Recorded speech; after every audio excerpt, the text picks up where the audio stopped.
welcome to the channel. My name is Wavy Udon, and I wanted to start a mini series about the journey to get the channel up and going, because I've been chatting with a few of you, and there are plenty of us who are trying to start out on a platform like YouTube or something like TikTok, but don't necessarily know how to progress or how to do so. So I'm in that same bucket, right? I just started like a couple of weeks ago, and so I'm just trying to figure everything out. And I've been really thankful for all of you who've managed to support me so far, and just subscribing and commenting on videos and liking it. So just wanted to share my journey and hopefully give you some idea of what you can expect if you're starting out. As you know, we all are trying to make our way to some degree on this particular platform. And what we can try out to hit that 1,000 subscribers, our first 1,000. So here are my top 3 tips at least, or my experiences, and hopefully they can help you. Maybe it's something that you've shared together. So the first one, and probably the most important one out there, is the topic of being genuine. Now, it's been spoken to death, but when I started off, I didn't know what to do, right? Like, I have to admit, I did not start off right. I met most of my current subscribers, most of you guys, on Instagram. And for the first week of starting off, I followed everyone, right? And if they followed me back, I would just drop them a link to my YouTube channel in Messenger. Now, I see other people do that as well. So I tried doing that. I quickly learned a few things. The first one, the main one, is that I hated it. I hated doing that. It was so superficial. It was so selfish. The focus was all about me, right? It was all about just getting myself noticed. And that was horrible, right? I did it and I thought that was the way to do it. It leaves such a bad taste in my mouth. And in others as well. They don't appreciate it. Here's the thing. Yes, for monetizing your channel on YouTube, you need 1,000 subscribers.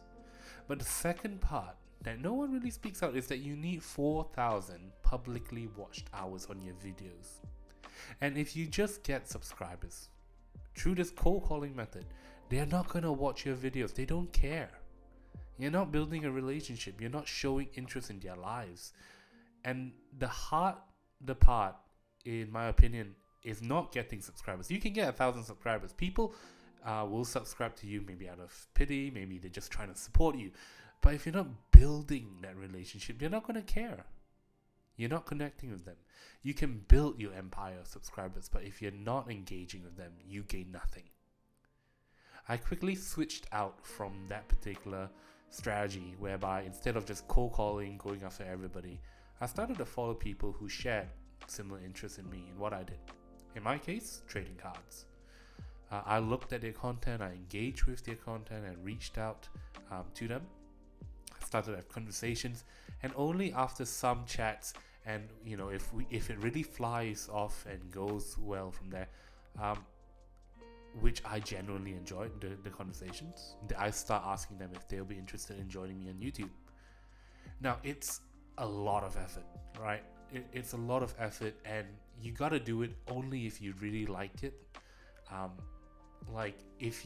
Because really having those conversations, they take time, but if you do enjoy those conversations, and I started to learn, even though I am a massive introvert, right? You're probably not going to see my face on this channel unless it goes up for whatever reason, but I've started to really enjoy the conversations, even though I generally don't talk a lot. I don't really talk a lot in person. But I genuinely enjoy those conversations, and as I started to build those conversations and relate to each other, then you know, I really genuinely started to take interest in everything that they all had on their channels as well. And through those connections, which are true and they are good, I started to build up the community, and it makes everyone who then subscribes to your channel, you give them a name rather than them being just a mere number. And really, that's what you gotta do. It's not, being selfish, I just want that 1,000 subscribers. Why? No, I just want it. I want to make money. You're not gonna get it. You're not gonna make money just with that. You got to really genuinely like what you do, and love the people who are following you. You're gonna hear on YouTube and everyone, people saying thank you for subscribing, thank you for all the followers, and truly, that is the case, because you guys matter, and I'm starting to learn that very, very true statement, that you guys really matter, and I really do enjoy having those conversations with you guys. So the second one is the frequency of posting. Now, I felt two emotions when I started out. I was excited for every subscriber that I received, but also the heartache that I felt so much heartache when my content did not take off. But I work in advertising, right? And I know that platforms like YouTube requires frequent posting before you really start to get noticed by the algorithm. Before you go in, you have to figure out how to sustain the posting of your content, because honestly, depending on what kind of videos you post or you like to post, you have to figure out how to make it sustainable. I'm in the trading card space, and a large part of the trading card space is opening products on the channel. Now, everyone's situation is different, but I know if I post frequently about opening products, my wallet is gonna hurt real bad. So it's important to figure out what you can post on more frequently. And when I mean frequently, I do mean like almost every day to every other day, especially when you're starting out. It's not sporadic. It's not you post one per week. It's not posting one and then wait 2 months and then post another time. No, you gotta post very frequently when you start out, because unfortunately, this is a digital platform. YouTube is a business, and yes, you want to post and people want, you're hoping that people want to see it, but before somebody sees it, the algorithm sees it. So if you're posting more frequently, especially at the first start, I don't know, the first few months, then that's when you start to be noticed by the algorithm, and then they start putting you in to suggestions and things like that. So even if it's just a 1-minute vlog that is about what's happening in your life, every other day or every other 3 days or something like that, when you start out, you just need to remember that you first need to be noticed by the algorithm, and then people will follow. Now, the last thing that I've started to learn, especially my first journey to the first 100 subscribers, is to just keep it up, right? The first few posts that you post up will not really get that much traction. You might not know what you're doing. You might cringe at the first few posts that you put up. But everyone goes through this situation, like everyone. And you need to go through it to learn what works for you and what does not. I still cringe at the content that I put out right now. Right? I just started out. I know that the content I put out is cringy to me. This video I will probably cringe at. But I know that I will improve. And the only way to get to where I want to be is to be okay with what I'm doing right now. You are your biggest critic. So once you overcome your fear of posting up whatever you find cringy, you're ready to soar. As long as you keep it up frequently, and as long as you keep it genuine and the people that you meet are genuine, combined with that perseverance, you can do it.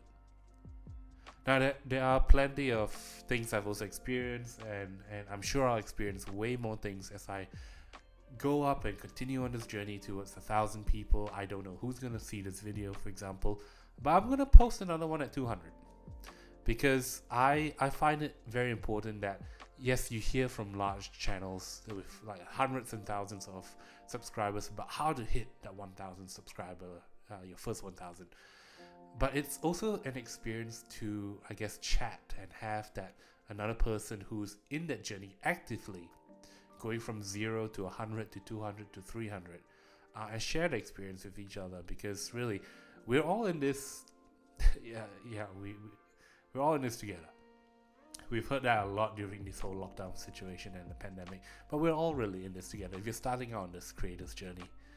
So I was really enthusiastic with hitting the first 100 because I could customize my URL on YouTube at 100. That's the one benefit, which you guys should do. You are your own brand, so on your social channels, everything on your social channels should reflect that. So I would love to chat with you guys in the comment section about your experience if you are joining me in this content creator journey. And of course, please subscribe to my channel if you enjoy this type of content, as I'll post another one at 200 subs. I work in marketing and advertising, so if this mini series works out, maybe I can chat through some more marketing theories and concepts so that we can all figure out this whole growth together from one small channel to another. So thank you all for watching, and yeah, I hope to see you all around soon. See you all at 200 subs. Thank you all, and goodbye.